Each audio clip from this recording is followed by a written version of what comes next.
The Anti-Semitism Awareness Act, or H.R. 6090, passed the House last week, in particularly on last Wednesday, by a vote of 320 to 91. Now, I'm sure many of you have heard about this, but this bill is a great Trojan horse because they tell you that they passed this act through the House of Representatives to prevent anti Semitism on college campuses. However, nothing could be further from the truth. This bill is a great assault to the First Amendment on the grounds of freedom of speech, freedom of association, which is part of freedom of speech, and freedom of religion. You could also say freedom of association is tied into that. But this bill is supposedly supposed to protect Jewish people from anti-Semitic discrimination on college campuses. Now, I don't know a freedom-loving person who wouldn't endorse that in principle. I don't believe that someone should be hated on or wished death upon, or that they should be in fear for their life for practicing their religion or expressing their culture. However, this bill does not do that.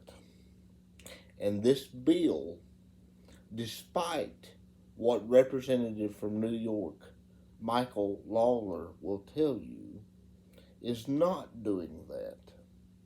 It is tearing to shreds the First Amendment. And the fact that it passed the House of Representatives is a joke.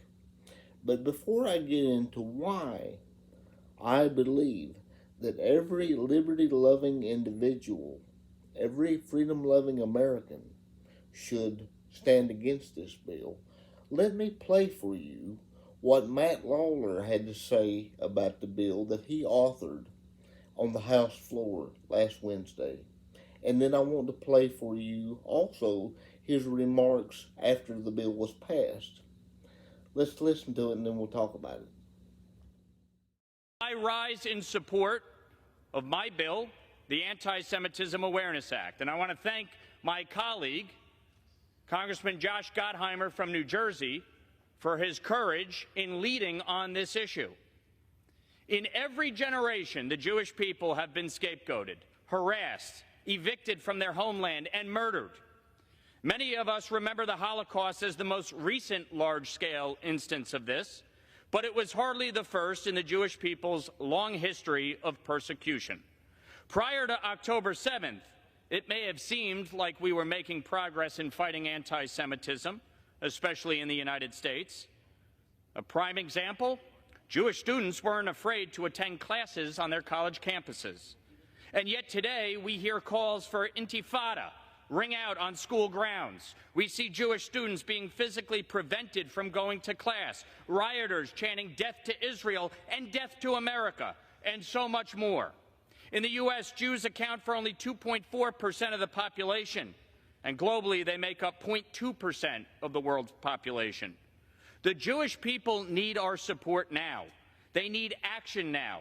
They need to know they have a place in our country now. They cannot fight anti-Semitism alone, and they shouldn't have to either.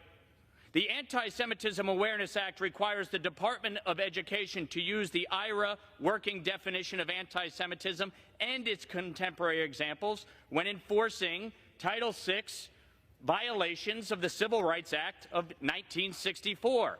Codifying a single definition of anti-Semitism will help the Department of Education and school administrators who have been feckless clearly identify instances of anti-Semitism and protect the safety of all students, including Jewish students.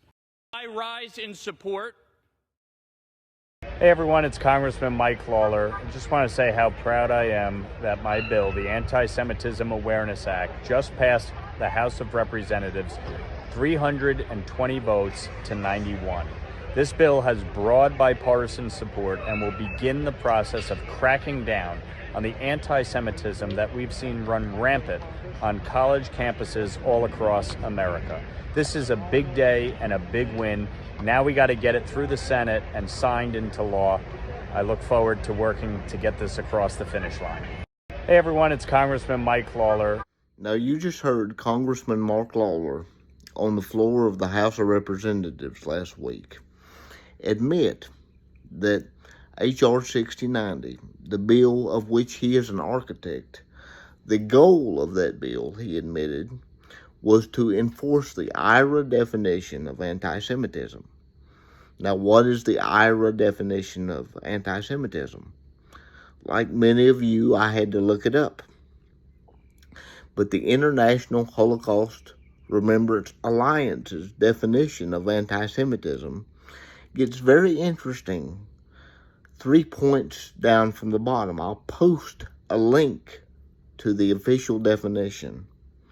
But it says, using classic examples of anti-Semitism, i.e., imagery or symbols, and then in parentheses it says, using blood libel or accusing the Jews of killing Jesus. Now that's very interesting.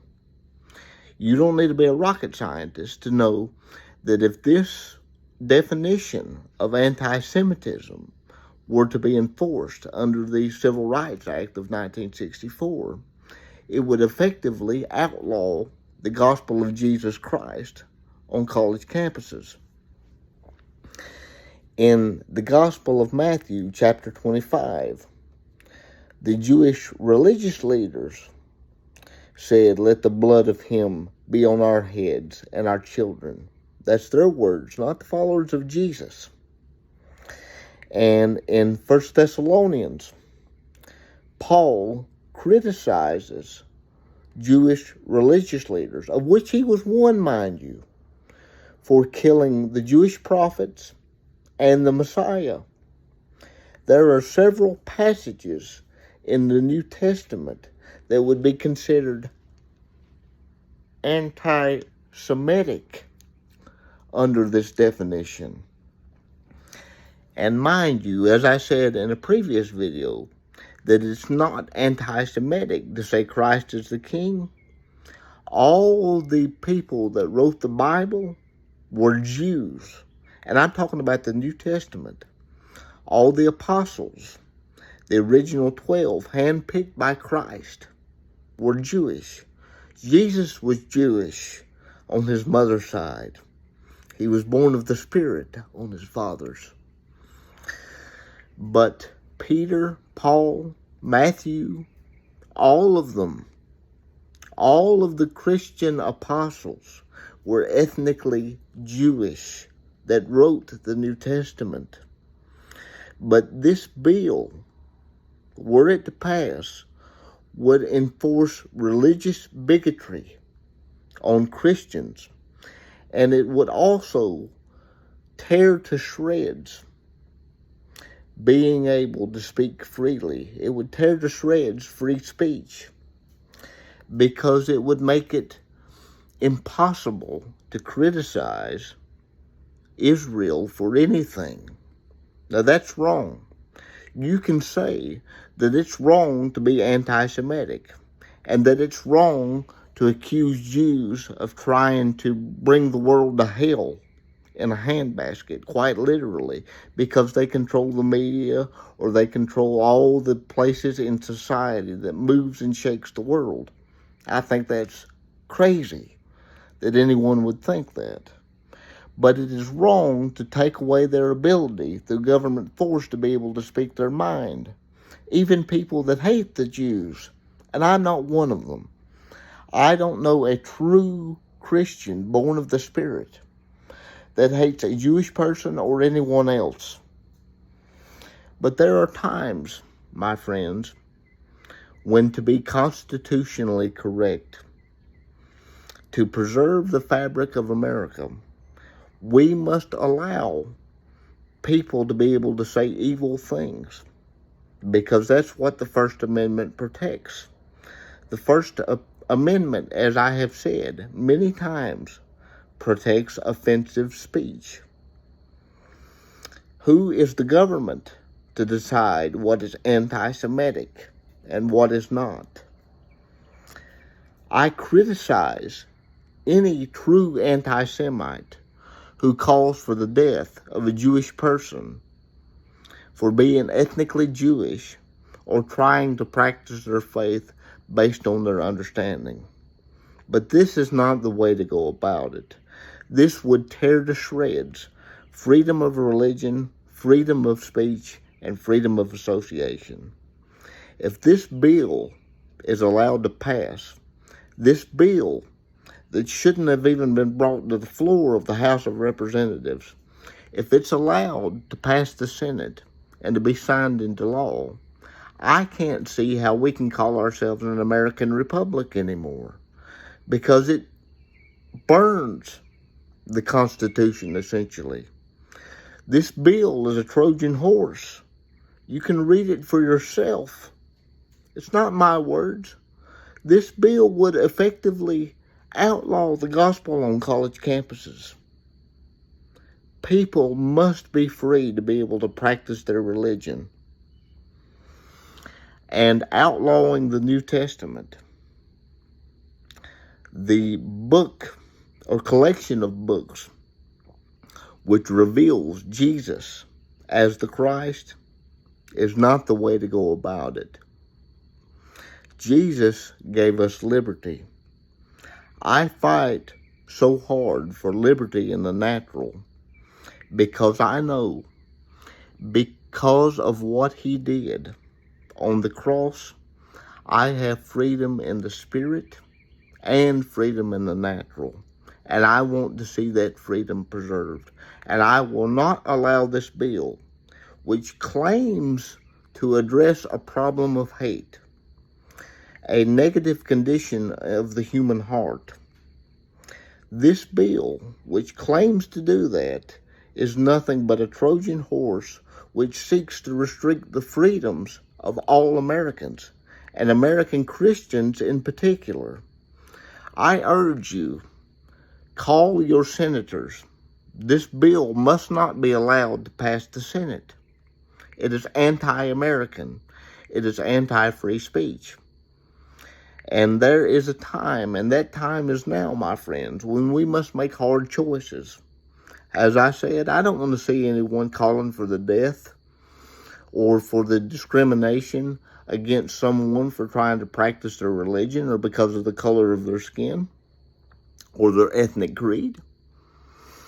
But this does not address the problem. The ACLU even pointed out in a letter, which I will also post, there are laws on the books already to protect Jewish Americans from anti-Semitism. This is a Trojan horse. Don't be fooled. What they're trying to do is use anti-Semitism as a buzzword so that you're okay with having your freedoms restricted, your freedom of religion, your freedom of press, your freedom of speech. These things are paramount to being an American. Please, please understand, this is not addressing the issue, and we have laws on the books already to do so. I mean, if the freaking ACLU, an organization which does not really stand up for civil liberties anymore and has become a progressive organization for pushing progressive agendas, admits this and fights against it, even that has got to tell you something, that even a broken clock is right twice a day. Please, I will post a letter, or a roll call, rather, of all the congressmen who voted for this. Be aware. I would urge you to call the congressmen. Make them aware that you will not be voting for their reelection. And call your senators. Write letters to your senators and tell them if they vote for this, you will not vote for them. We have a responsibility here. God save the Republic. Please like, share, and subscribe. Help me get this message out.